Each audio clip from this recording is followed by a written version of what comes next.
You are now tuned in to Go Time Dolphins with Charlie Touche and Kadeem Simmons, the Miami Dolphins podcast that's for the fans and by the fans. Gotta make them lose their mind when it's your time. And it's show time. Going all out when it's go time. Go. I ain't wasting no time. Gotta make them lose their mind when it's show time. Cause it's your time. Lay it on the line when it's go time. Go. Don't waste no time. Over here on Go Time Dolphins, we don't do game balls for, guys who play well. I just want to give a game ball to two people.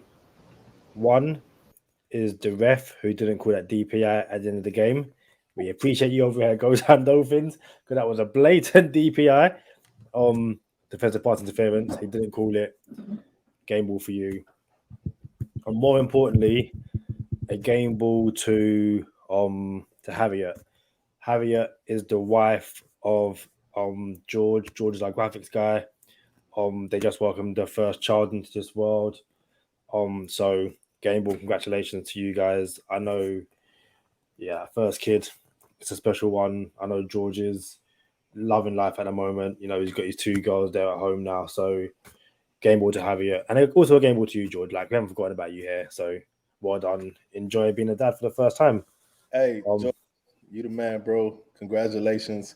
Kadeem, let's knock it up. We're knocking it up already. Yeah. My at one point during the game, with about 6 minutes left, I checked my heart rate and it was 118 beats per minute. That shows you how I'm doing. Miss Charlie Touche, how are you? There was never a doubt for me. I was comfortable. I was good. I thought we should have blew these boys out. And if I'm being honest with you, there was a point in time in the game where I just felt like, if you leave a bad team around long enough, they're going to make you pay for it. Ultimately, the Miami Dolphins defeat the Chicago Bears 35-32 at Soldier Field and improve to 6-3.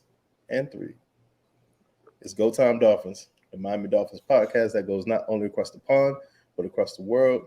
I'm your boy, Charlie Touche. I got my co-host, Kadeem Simmons, with me. It's always for the fans and by the fans. Your favorite podcast. Kadeem, they blew my ticket, by the way, but that's the only thing I was like, this game should be out of reach. We're supposed to win by more than 4 points. Chicago Bears go for 2, blow my ticket. Like, we shouldn't even. That game was over early, but then it wasn't. So the first thing I'm thinking of, Kadeem, is I wonder how long until the Miami Dolphins text Gerald Alexander. What's up, big head? It's cuffing season, isn't it? It's winter, it's cuffing season. So what's up, big head? Like, man, bro. Like, am I tripping, Kadeem? Now, I'm gonna be real with you. I'm gonna be very fair. I understand injuries aren't an excuse, but is it more than just injuries, Kadeem? Is it a problem with Josh Boyer's defense? Is it Josh Boyer? What's going on here? Help me out. I don't know because, prior to the game against the Bears, in the second half for the last two games, the Dolphins have shut out their opponents, given up 0 points. So heading into half, I'm like, if we can just contain Justin Fields, we're all good because I can't see him beating us, through the year. But at no point did the Miami Dolphins contain Justin Fields. And it got to a point where I was like, okay, this isn't prime Michael Vick. Like, the guy can be stopped. Again, similar to that Bengals game where heading into the game, they're facing one of the most sacked quarterbacks. Cannot sack him. So you're there going, what is it? It can't be because the Dolphins are down friend of the podcast, Brandon Jones and Byron Jones. That cannot be the reason. Is it that the linebacker core isn't good enough. The defensive line, Chubb nearly got home, Phillips nearly got home, but on the read options and just designed fields runs, Jaylen Phillips kind of got throws one too many times for my liking. However, I don't want to say at what point do you just say, well done, Justin Fields. But in terms of to answer your question, I don't know what the fix is. And I have a feeling Josh Boyer stays around until the end of the season. I think they're going to give him to the end of the season, but I would not be surprised if he is not there come Black Monday or in February. Definitely made me think, like, hey, what really happened during that 7-game losing streak last year?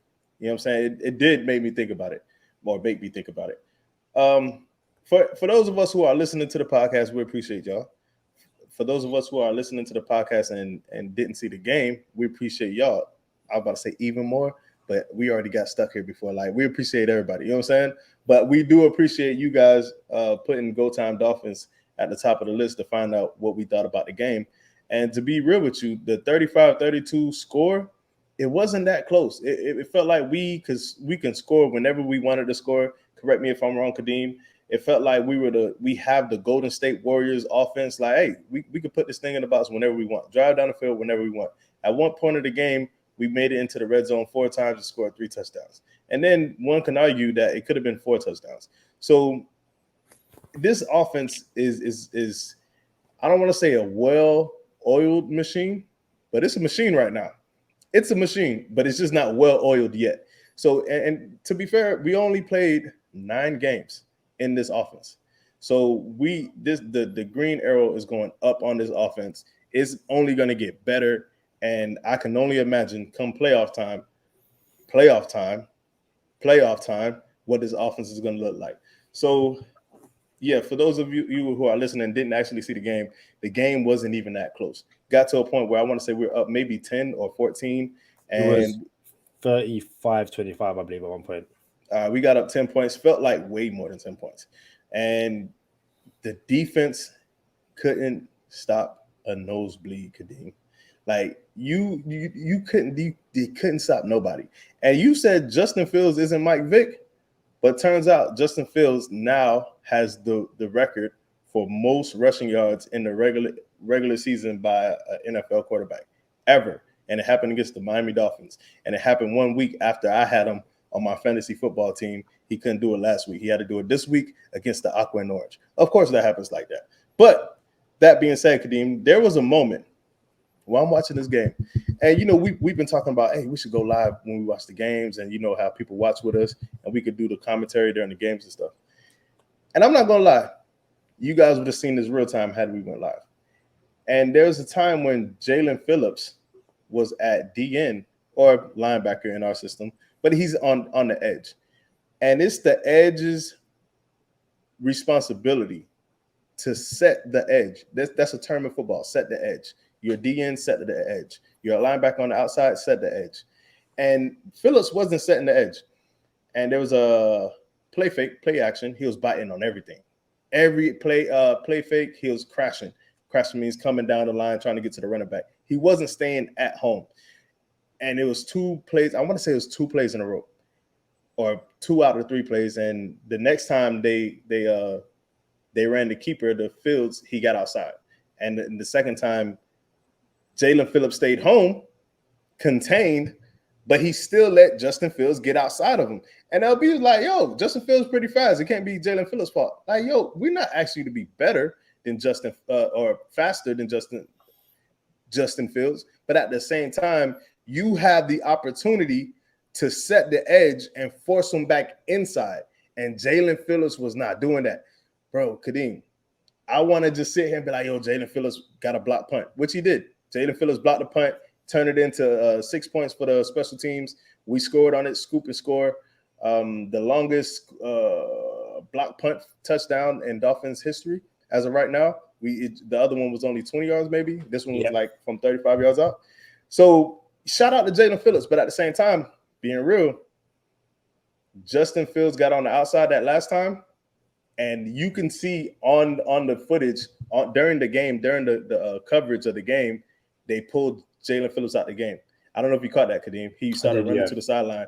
And full disclaimer, we're recording this the same day of the game, so I haven't watched it back yet to know if he came back on the field, but I don't think he came back on the field because I think he got benched right then and there, because the next possession, I seen AVG on our edge.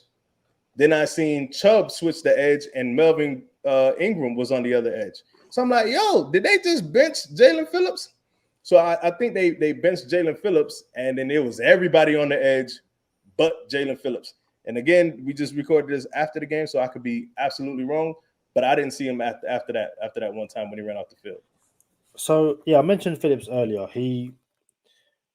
And again, I don't know if it's one of those things where did Boyer say to him on these, quarterback, running back read options, crash down, take the running back, or was he told to contain the edge? The play you're talking about, I believe, was just before the Bears' final touchdown of the game, where Justin Fields managed to escape, not even escape the pocket so much, but get down to the Dolphins' 5-yard line, and then Cole Kmet got a touchdown. I believe that was the sequence. I do remember Phillips coming off the field. I can't remember off the top of my head if he came back on the field. I know toward the end of the game, Ingram got the sack. Chubb nearly got a sack. And yeah, I can't remember Phillips being around. I know, shout out to Jason Keck, because I know you're going to be in the comments saying something about Phillips. It's just, and the thing is, there's no argument this week. Phillips clearly has a lot to learn, but again, it goes back to, I'm not defending Phillips in the situation, but he wasn't the only one to not so much set the edge, but also just make a tackle, guys. Like, there was a play in the first half where Channing Tindall was a spy, and Fields is running, and if I'm Channing Tindall looking at Justin Fields, I believe Fields fakes to the left, Zach Sealer and Tindall both bite on that, and then Fields goes to the right and he's gone. And I'm literally watching Justin Fields 61-yard touchdown run right there. And I said on a podcast on Friday, it's a case of don't let Justin Fields beat you with his legs. If he wants to throw for 400 yards, 5 touchdowns, you go, you know what? Fair play. Contain him. I believe Mike McDaniel said that, the assignment this week was don't let Justin Fields rush. You mentioned his the record he broke, the single most rushing yards. Single game rushing record. Regular season. I believe he also broke another one. It was something along the lines of quarterback with the most rushing yards, as well as something like passing yards and touchdowns, because it was something like 3 touchdowns for like a number of yards, and then like 150 rushing yards. Listen, Dolphins aren't going to play Justin Fields every single week. My issue is that the Dolphins defense seem to find a way to make every quarterback they play into something that they're not. I don't know if you saw the Lions-Packers game. The Packers are in a tailspin right now. Held the Lions to 15 points? Who won? The Lions did. Yeah, so, the Lions just beat the Packers after we, put a lot of points against them. I'll close on this. That game should not have been that close. Tua didn't have his first incomplete pass until 1 minute left in the second quarter. Like, up until then, he was feasting. He was doing what he wanted, when he wanted. And then for whatever reason, be it conservative play calling, be it the Bears crowd and defense, turning up eventually, they just couldn't extend the lead late in the game. So I'm gonna be fair, because you kind of shortchanged it. I ain't gonna lie to you. You said it can't be the defense is this porous with only Brandon Jones and Byron Jones missing. But it's a little more than Brandon Jones, Byron Jones. It's Trill Williams, it's Alexander McKenzie, it's Nick Needham as well. So now it's not like it just went to the 4th cornerback on the roster. It went to like the ninth corner is playing on the roster. So what's up? I understand that, but it's not like Trill Williams played a role last year and Alexander McKenzie. Yes, they're quarterbacks 3 and 4, but in Yeah, terms of when I said just missing those two guys and both Joneses, guys who were basically there last year and are missing this year. Trill Williams could have been an important role, but I believe Kayla Cole, who has stepped up to where we're not missing Trill Williams as much, given that we had no idea what we were going to get from Trill Williams, if that makes sense. but still, this is still even. No, I see what you're saying. I know what you're saying. You're Yeah. saying according to last year's team, Yeah. but even on this year's team, this is still like the 9th corner on the team. He wasn't even on the team. Like if you look at that pass interference, that would be pass interference against who was it? I think it was Claypool. It was Keon Crossen. Keon Crossen. Yeah. He actually had a DPI earlier during the game too, and then I think they didn't call one on him too. I think there was 2 no calls on Keon Crossen. I could be wrong, but there was 2 calls that went in our favor. I'm like, oh, we dodged the bullet twice, 2 big times. So nah, man, there's got to be. You can't be the 9th corner. You can't be the 9th corner on an NFL roster that only has 5 corners. Like that, we got to throw that out there. So, and even what you said about who was spying Justin Fields that one play? Channing Tindall. What you said about Channing Tindall was on point. He has a responsibility. His assignment is to make sure the D-line contains, and he makes sure if they break containment, I was spying, I got you. You're not going to get no more than 8 yards on this play. Man, that boy got up out of there, bro. Like, it's like, yo, like you were a spy. We had the play ready for this. And not only that, Kadeem, there was another play where Justin Fields breaks. It was the touchdown. He was like, how long was that? The 62 yards? 61 yards. 61-yard touchdown run. Justin Fields breaks loose, and I want to make sure it's the right person that I call out. Jerome Baker. No, it wasn't Baker. It was a DB. And you know, this is why we should probably watch the game back before we start calling people out. So I won't call out the person, but it was a DB. It was actually either Keon Crossen or Kato Kohu. I'm not sure which one it was. So luckily they're going to dodge the bullet on GTD today. But they had the angle where all you have to do is put yourself in front of Justin Fields and the end zone. Yes, you're going to take a lick. Justin Fields is way bigger than you, but you're going to stop him. And then everybody's going to get him. And the angle that this DB took was like, yo, I'm not going to tackle him head on. I'd rather just tackle him from the side. And he went for the side pursuit, didn't get him, and Justin Fields ends up scoring. So I'm like, bro, that's poor tackling. That's poor angle. That's everything was all wrong. You know what I'm saying? So, man, we got to be better, bro. Because at this rate, Kadeem, you guys might as well take the over on every single Miami Dolphin game there is. Because the Dolphins are going to put up 30 points every game, and the Dolphins are going to give up 20 points every game. That's what it's looking like. I don't like it. I'm not thrilled. I'm watching the game. I'm happy that our offense looks the way it does. Again, it's not a well-oiled machine, but it's a machine. And going to the opposite side of the ball, if we can, Kadeem, you got something else on the defense real quick? No, not really. Going to the opposite side of the ball, Coach McDaniel is a offensive mind, bro.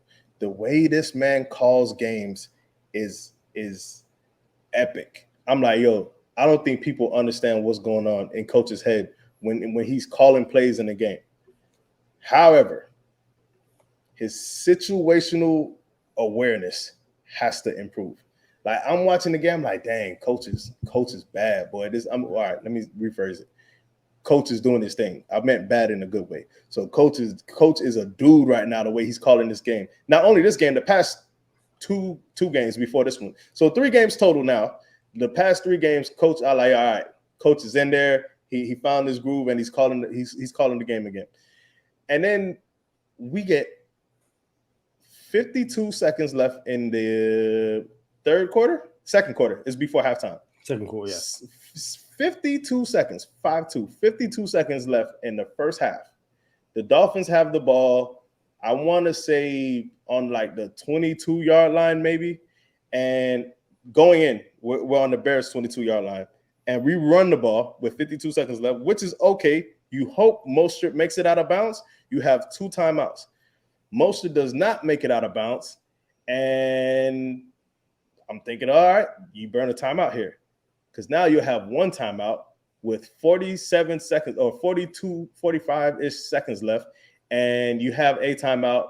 You can spike the ball. You can get first downs. You can deal. You can get in the box here. We don't call timeout. Clock is ticking. Coach bringing people in the field, on the field, off the field. The clock gets to 25 seconds, Kadeem. And before anyone says anything about a penalty, the clock got down to 25 seconds, Kadeem. And then we get too many men in a huddle penalty. And that is a 10-second runoff because the clock was running. And then we opt to use one of the 2 timeouts. So what you're telling me is you should have called that timeout and stopped it at 45 seconds, and then you wouldn't have got this penalty. But then you got the too many men in the huddle penalty, lose 20 seconds, and you lose a timeout. That is bad clock management, and coach has to be better there because this is not the first time it's happened. I'm going to be fair. Yeah, he's only coached 9 games in the NFL. You know what I'm saying? Cool. Oh, my bad. 8 games. Appreciate you, I'm about to call you my sidekick. I was going to call you my passenger driver too, and then I had navigator in my mind too. My bad, but I appreciate you, co-host. So he's only coached 8 games in the NFL. So everyone's going to get better as the season goes, but this has to be fixed because if you're in games at the end of the season and in the playoffs, those teams are going to be good enough to capitalize off of these kind of mistakes. You see what I'm saying? You're not going to play against the Bears and the Lions every week where you can mess up and afford to come back from these mistakes. So I was going to ask you. I mean, you know what? I'm sorry, Kadeem. I'm sorry. Let me finish that sequence. We end up not even getting in the box. We didn't score a touchdown. Jason Sanders comes on the field, misses the field goal. To be fair, I was around here in my house saying, oh, coach left points on the field. To be real, coach left 4 points on the field. Jason Sanders left 3 points on the field. My bad. Go ahead. So I was going to say to you, is it deliberate what Mike McDaniel was doing? I then watched Mike McDaniel's press conference after. It's bad clock management. I think he did it. I know he did it on purpose. He essentially said, to the media, what he broke down what happened in terms of, the whole. I think when they went through it at some point and they didn't get the first down, that kind of threw him off. That messed up. Obviously, that's what he said. He said his vantage point, the depth of the route, he thought was a first down. It wasn't. It was 4th and short, and that threw him off his play calling. In terms of the 12 men on the field, because I was like, I don't know what he's talking about, but that's what coach said. Which 4th and short are we talking about? This is on at the end of half.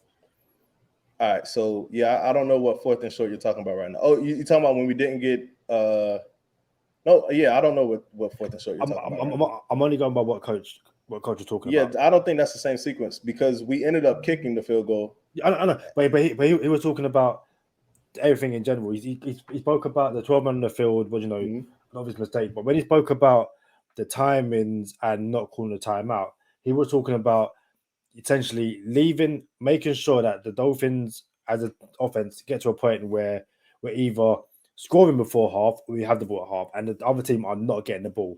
And he literally said the plan was to call the play and essentially use up all the clock, and that's why to me, to us is bad game management and bad time management. To him, I think this is what he's going to do.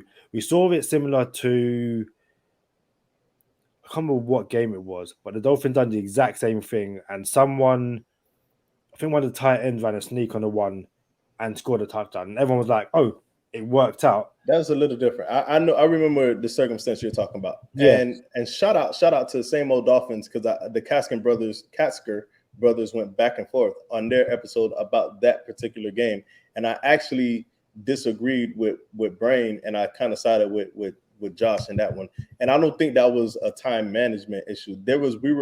We were on the goal line in that situation, and it's different circumstances where you're. When I say striking distance means there's still distance in between you and the goal line. That particular case that you're talking about, Kadeem, they were on the goal line. So it's a little bit different. You can control things a lot more differently than you can when you're on the 20. You see what I'm saying? So you have 45 seconds left from the 20-yard line and 2 timeouts. Coach, the clock's going to run out, bro. The other team is not going to get the ball with more than 20 seconds left. And then by that time, I'm pretty sure they're not doing that with 20 seconds left. If you're worried about a team with the ball with 20 seconds left at the half, I think you're tripping, bro. But go ahead. So before I saw Coach's press conference, I was going to ask, is his time management a massive belief in this offense? Like, we can score with 4 seconds on the clock. Like, so my initial thinking was he was happy to let the clock run down because, like, even if we got 25 seconds left, I'm saying I was scoring on you. I think that's the whole of it. It's like, if we get into their half, let alone the red zone, I've got enough plays where I'm going to dash you up in 10 seconds. It doesn't matter what you try and do. That's exactly what it is. So he's happy. Yeah, so he's happy to let the clock run down because it's like, okay, we lost 20 seconds. We still could score a touchdown. Yeah. And I think, it basically burnt him. And like you said, he left 4 points on the field. Jason Sanders left 3 points on the field. Yep. He said after not going for the field goals, what had nothing to do with the missed field goals, was more to do with the elements and stuff like that. Yeah. My question to you is, how many more games do you think we see Jason Sanders as a Miami Dolphin? No, he's gonna unless he keeps missing field goals, he's gonna be you don't want to go look for a kicker in December. Like, that's not what you want. He's gonna be the Dolphins kicker for the rest of the season, unless things take a worse turn. So I don't think he's gonna go anywhere. So now we get into a situation, Kadeem, where Tua was dealing. At one point, he only had one incomplete pass, over 100 yards, and a couple touchdowns, I want to say, at one point. And now it's apparent that the defense looks like it comes from Switzerland, Swiss cheese, hint. And this is not good. It's not working.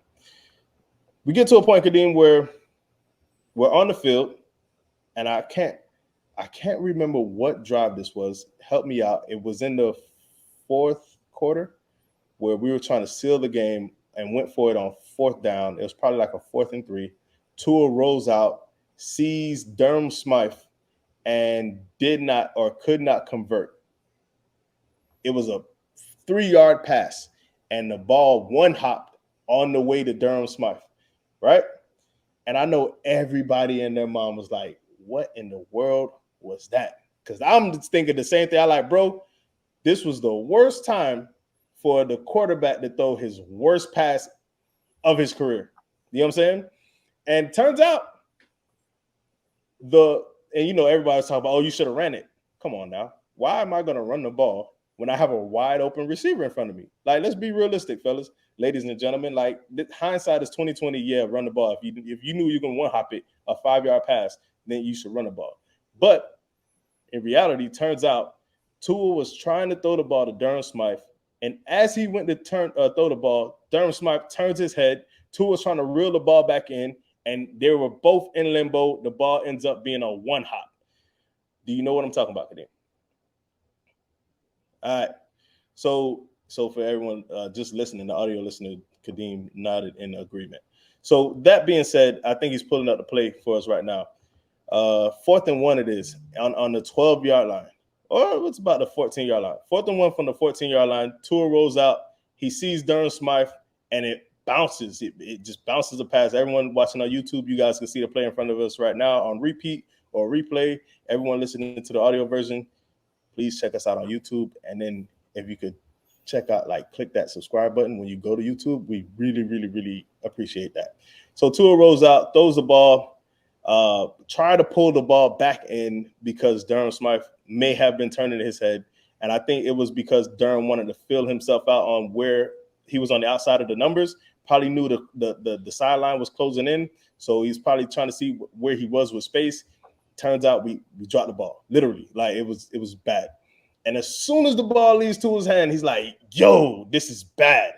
And it was all bad because this is part of the reason my ticket blew, right? But Chicago has life.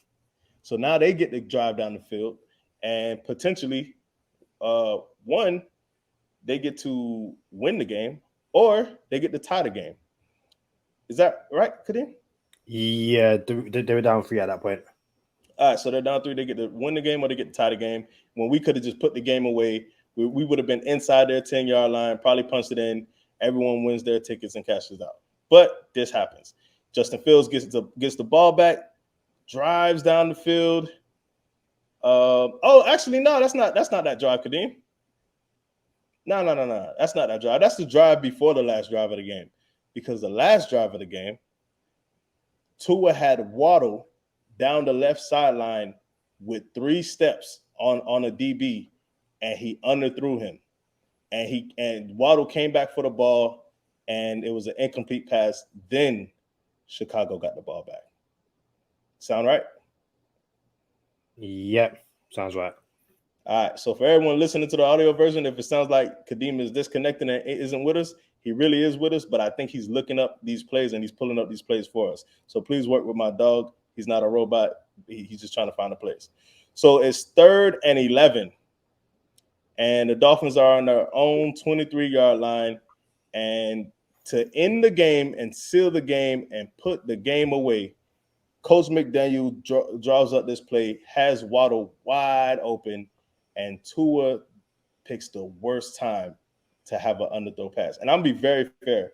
This is in my opinion, this is the first underthrow of Tua, which is actually going to come back and bite him.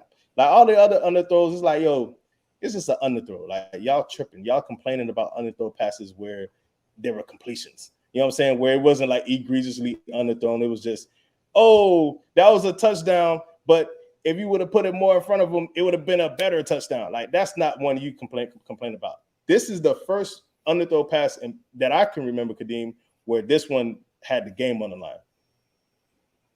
Yeah, so shout out to Josh.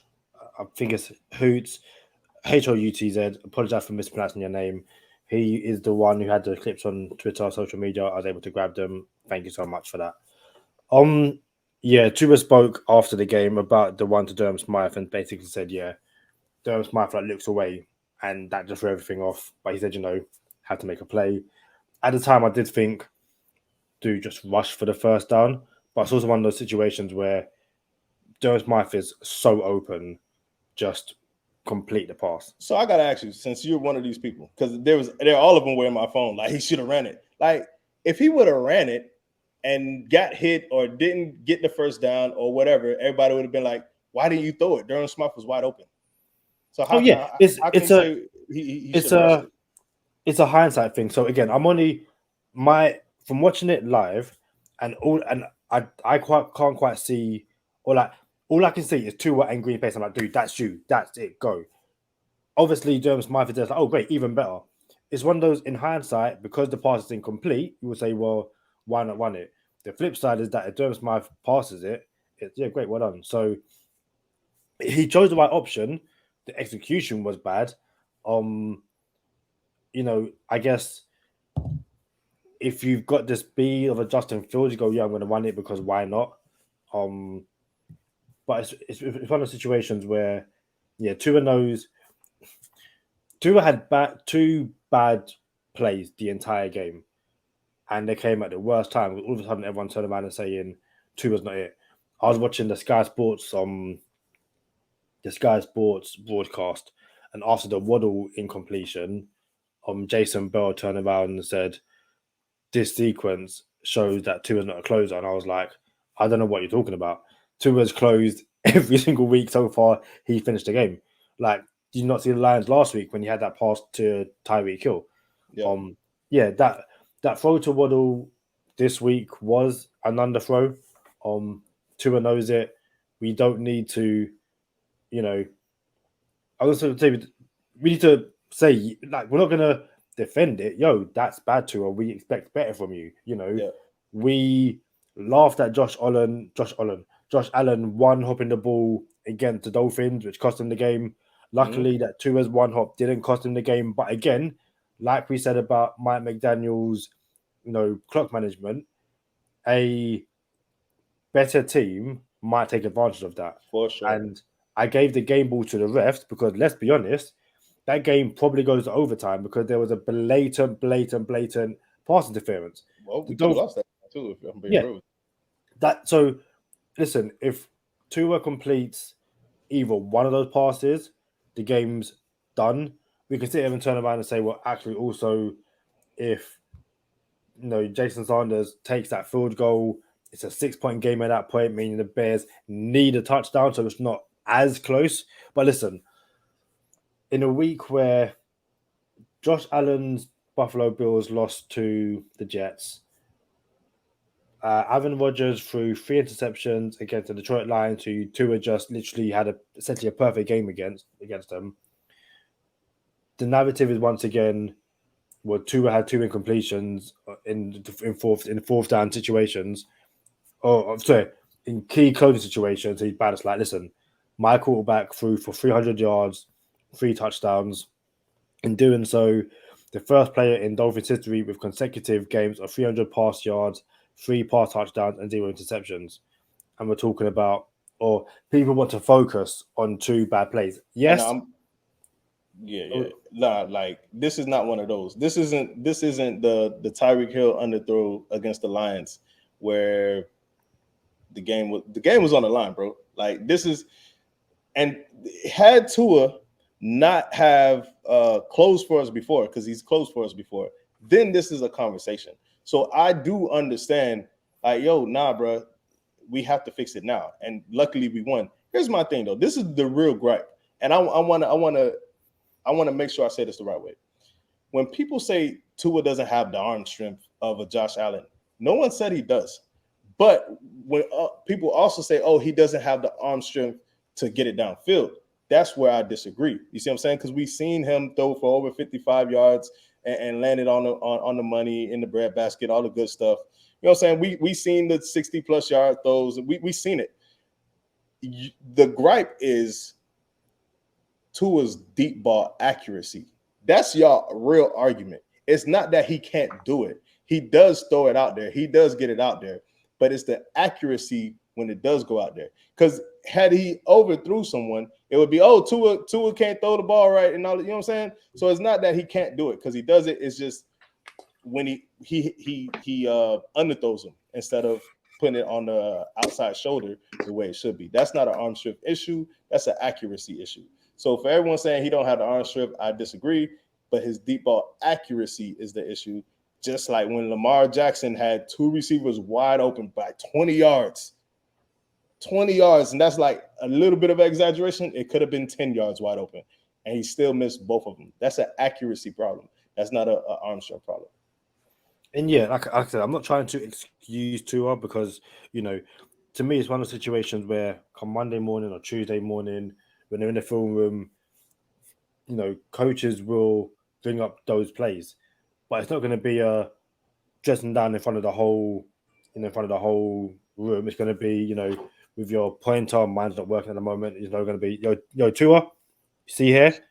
You got to fix? Okay, cool, on to the next one. Do you know what I mean? Like, it's not we're going to break this down for 10 minutes, and it's like, no, you know where you went wrong, so let's clean this up for next week so it doesn't happen again. Listen, I'm pleased with the offense's first, say, 3.5 quarters, and the ability to just do what they wanted to this Bears defense. Tyreek Hill, 1,000 yards already. Jaylen Waddle had himself a game. I know some people were really angry with Mike Gesicki on one of the 4th downs. So what are we talking about? What 4th down? There's a 4th down earlier in the game. before the 4th and 1 to Smith. I think it's like 4th and 3, and the Dolphins went for it. Waddle and Hill were bracketed. Tua through to Mike Gesicki, and it was an incompletion. Right, I remember that. Oh no, that was a bad pass though, Kadeem. That was on Tua. Yeah, but I'm saying people were on my timeline saying, I'm not exaggerating. That's it. Get Mike Gesicki out. He's done. Should have traded him for a corner. Hey, see, that's why I don't live in Twitter. You know what I'm saying? And it's funny because this past week I've been on Twitter the most in my life on this past week because of Dolphins Twitter. I'm like, yo, I understand. I ain't gonna lie. I understand when Dolphins Twitter can be fun. Like I see the allure there. But nah, man, there's more irrational takes and irrational people on Twitter than I care for. And that's why you don't catch me on it that much.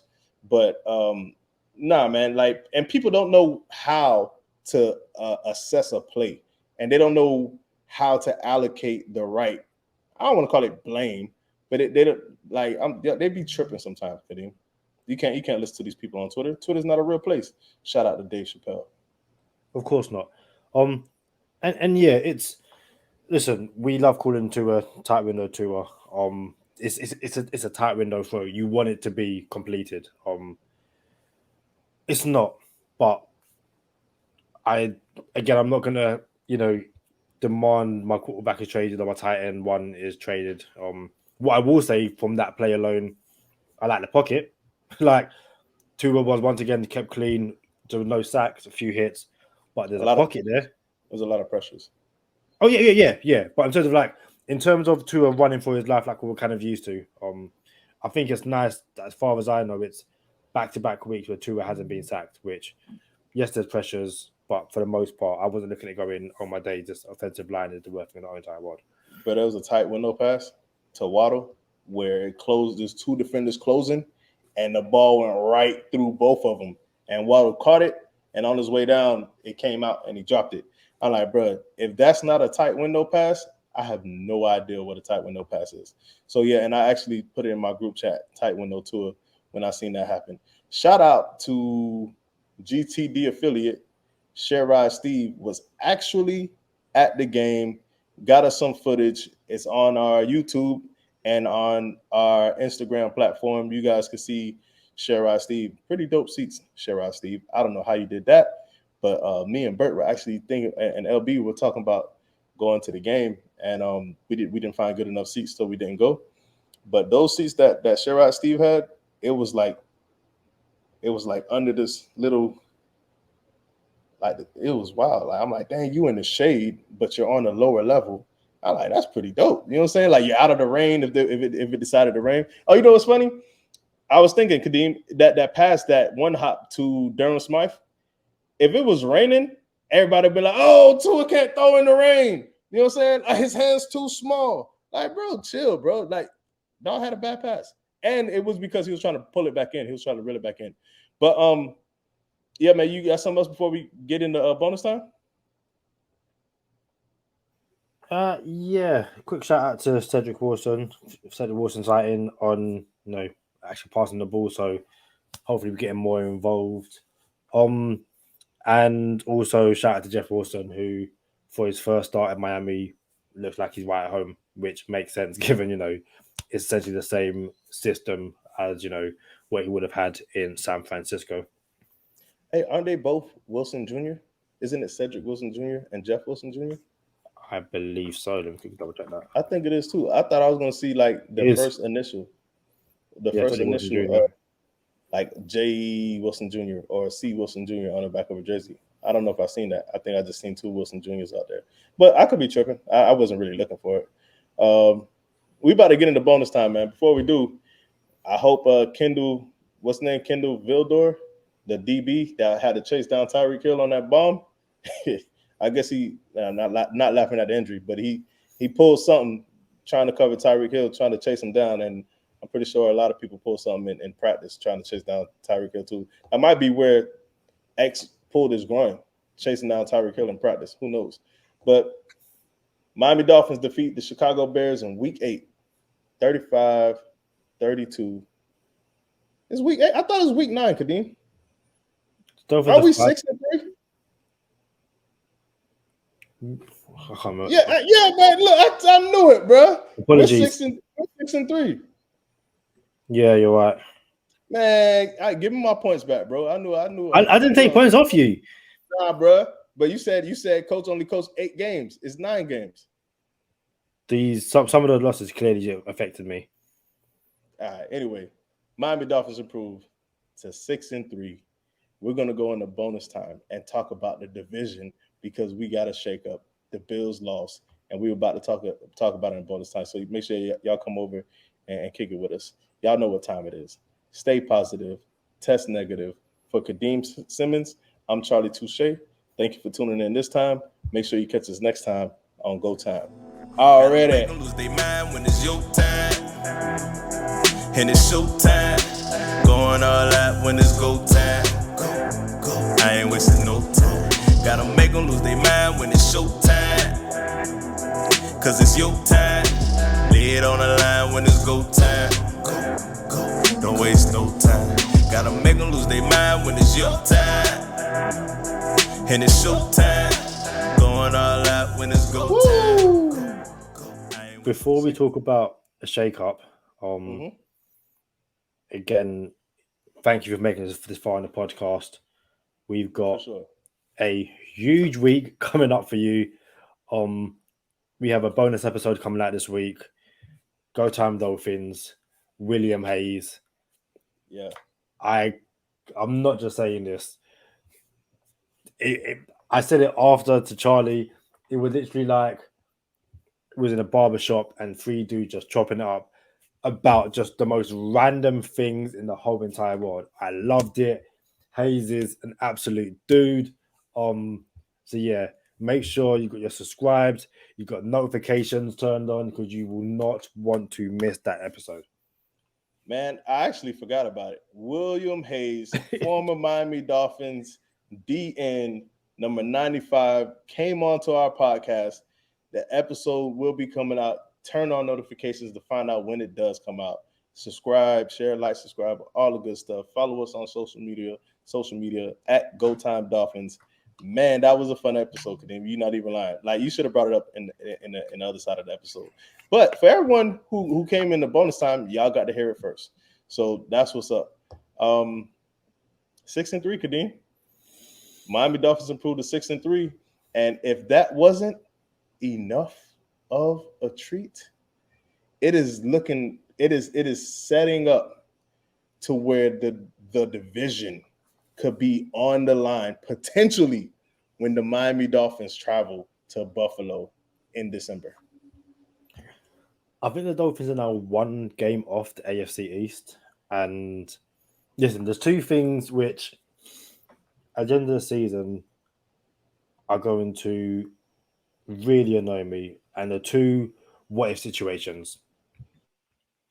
What if Tua didn't miss those 3 games? You know, what kind of record would the Dolphins have? And what if the Dolphins didn't have a first-round pick taken away from them? Those 2 things are just going to, grind my gears until I'm not going to say next season because I'm still going to be like, if you only had that extra first, if only we didn't do it for those 3 games, if only the spotter didn't say Teddy Bridgewater. Like my friend Drake messaged me saying Justin Fields got up and shook his head. You better take him out of the game. And I was like, but yeah, on the AFC East, it's mental. It really is. Like Josh Allen and the Bills losing to the New York Jets. Like people are saying that this Jets team are legit. They don't have a quarterback, but they're finding ways to win. I kind of wanted the Bills to win because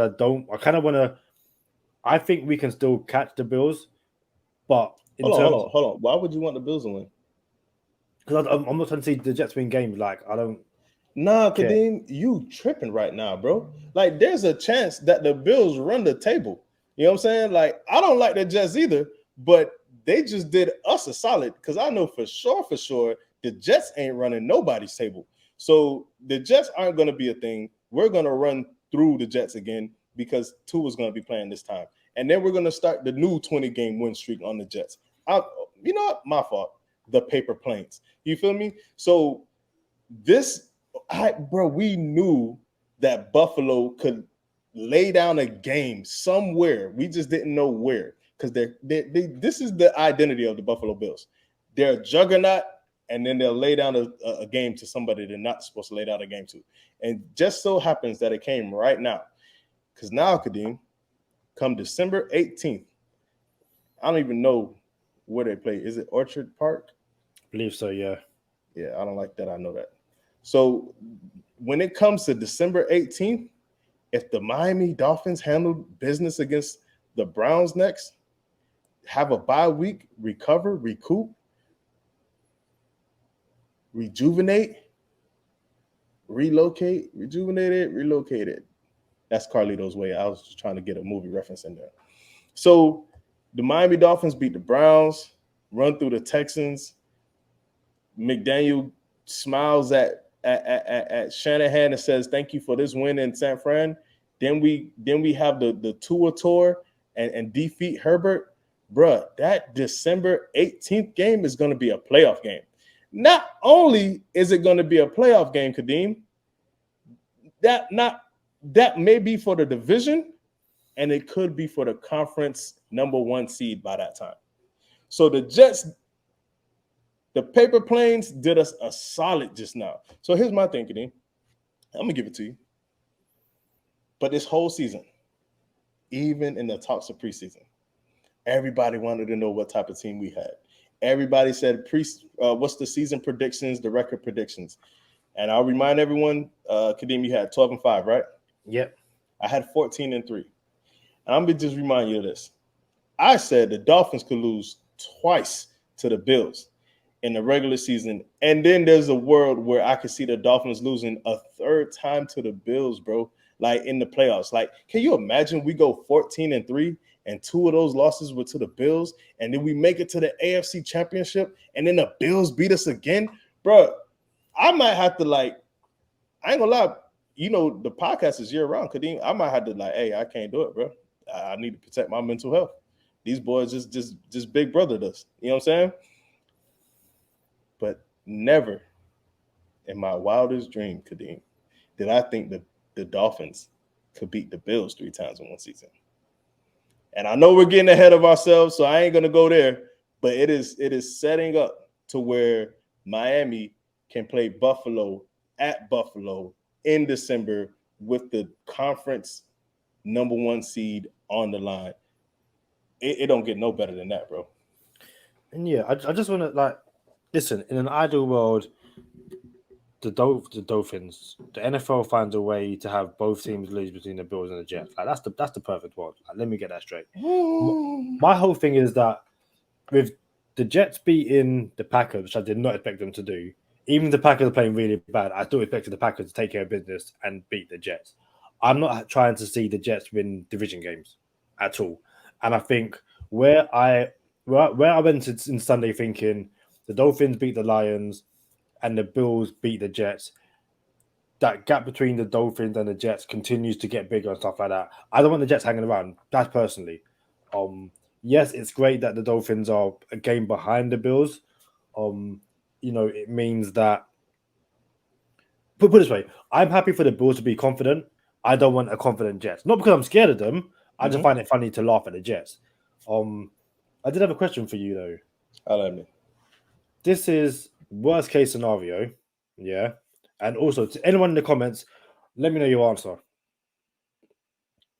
In this scenario, the Super Bowl is between Buffalo and the Eagles, who are unbeaten all season.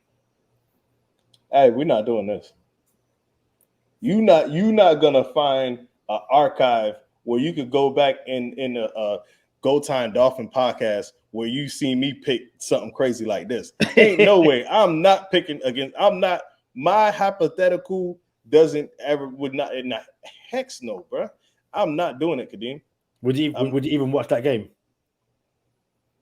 I'm not doing this, Kadeem. I'm not saying I'm not even. Would you even Kadeem. watch the game? I'm not doing it. The game does not exist in your life. I'm not doing it, Kadeem. This is not a hypothetical that I know. Ain't no way on the earth I'm talking about this, bro. Ain't no way.